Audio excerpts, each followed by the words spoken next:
గట్టిగా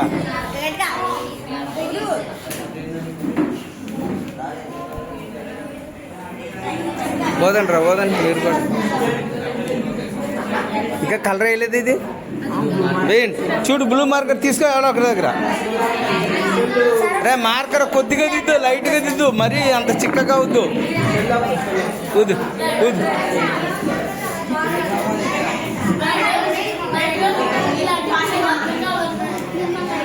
ఏంటమ్మా అది గ్రీన్, అది బ్లూ. ఇస్తాం ఇస్తాం ఇస్తాం. ఏదమ్మా కొంచెం అలా ఉండరా.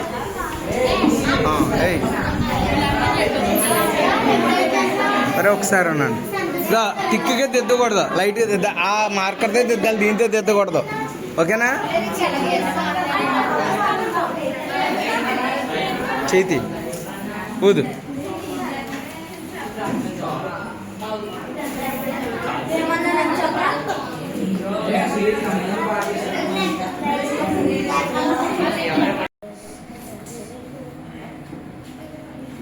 గుండె సంకోచించడాన్ని వ్యాకోచించడాన్ని ఏమంటాం? హార్ట్ బీట్ అని అంటాం. సంకోచించడాన్ని సిస్టోల్ అని, వ్యాకోచించడాన్ని డయాస్టోల్ అని అంటాం. ఈ సిస్టోల్ డయాస్టోల్ కలిపి మనం ఏమంటామంటే హార్ట్ బీట్ అని అంటాం.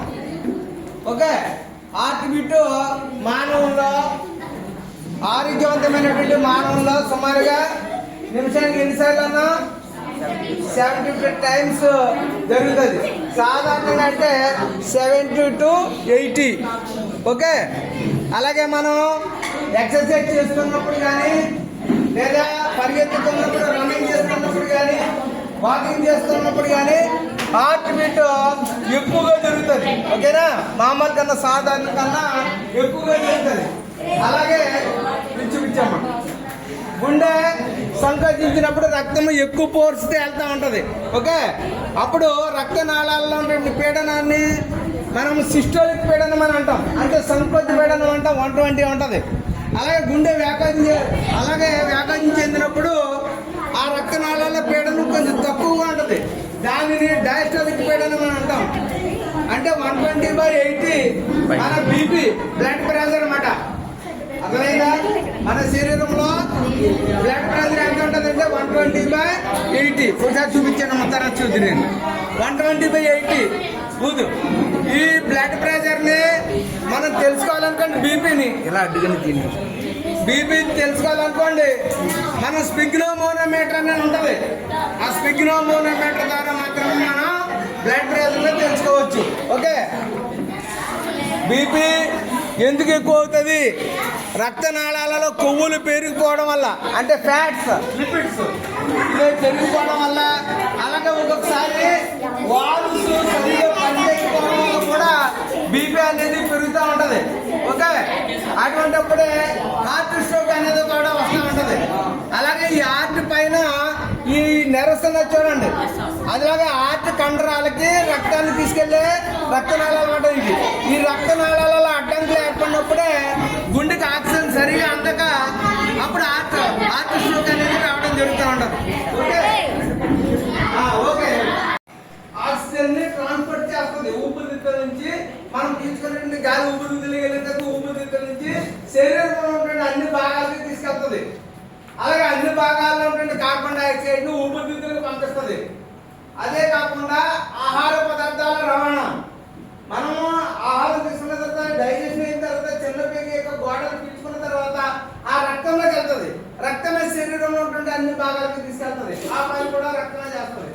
అలాగే మన శరీరంలోకి అనుకోకుండా లోపలికి ప్రవేశించి గాలి పీల్చుకున్నప్పుడు కానీ, ఆహారం తినేటప్పుడు కానీ కొన్ని రకాల మన కంటి కనబడలేని సూక్ష్మజీవులు కూడా మన బాడీలోకి వెళ్ళిపోతాయి.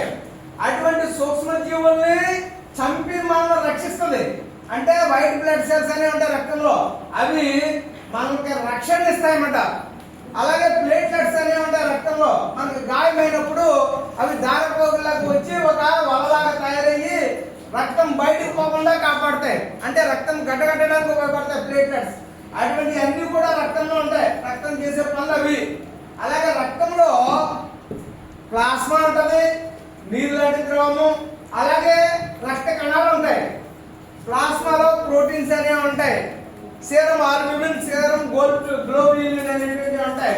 చూడండి, మనకి గాయం అయిన తర్వాత ఎప్పుడైనా సరే గడ్డగడ్డ అయిన తర్వాత పైన రంగు లేని నీరు లాంటి ద్రవం ఉంటుంది చెమటలాగా, అదే సీరం అంటే. సీరంకి కలర్ ఉండదు, ఓకే. అలాగే రక్త కణాలు అనేవి, బ్లడ్ సెల్స్ అనేటువంటివి మనకి 3 రకాలు: red blood cells, white blood cells, platelets. ఇవి మనకి ఉపయోగపడతాయి. వీటన్నింటినీ కూడా బ్లడ్ సర్క్యులేషన్ ద్వారానే శరీరం అన్ని భాగాలుగా అందించబడుతుందన్నమాట. రక్తము ఎప్పుడైతే గుండె సంకోచించినప్పుడు ప్రెజర్ ఎక్కువ ఉండదు. ఎప్పుడైతే సంకోచించినప్పుడు ప్రెజర్ రక్తనాళాల్లో వెళ్ళేటప్పుడు ఆ రక్తనాళాల యొక్క గోడల మీద ప్రెజర్ చూపుతుంది. దాన్ని మనము ఏమంటామంటే సిస్టోలిక్ ప్రెజర్ అని అంటాం, దాన్ని సంకోచ పీడనం అని అంటాం. అలాగే గుండె వ్యాపకం చెందుతుంది, దాన్ని డయాస్టోల్ అంటాం. ఈ డయాస్టోల్ చెందినప్పుడు రక్తనాళాల్లో ప్రెజర్ తక్కువ ఉండదు, అటువంటి పీడనాన్ని మనం డయాస్టోలిక్ ప్రెజర్ అని అంటాం. ఈ సిస్టోలిక్ ప్రెజర్, డయాస్టోలిక్ ప్రెజర్ ని కలిపి మనం ఏమంటామంటే బ్లడ్ ప్రెజర్ అని అంటాం. మీకు బీపీ అనేది 120/80 అనేది కామన్ గా ఉందన్నమాట. ఈ 120 అనేది 140 పెరిగింది అనుకోండి హై బీపీ అంటాం. ఒకవేళ తగ్గిపోయింది అనుకోండి దాన్ని లో బీపీ అంటాం.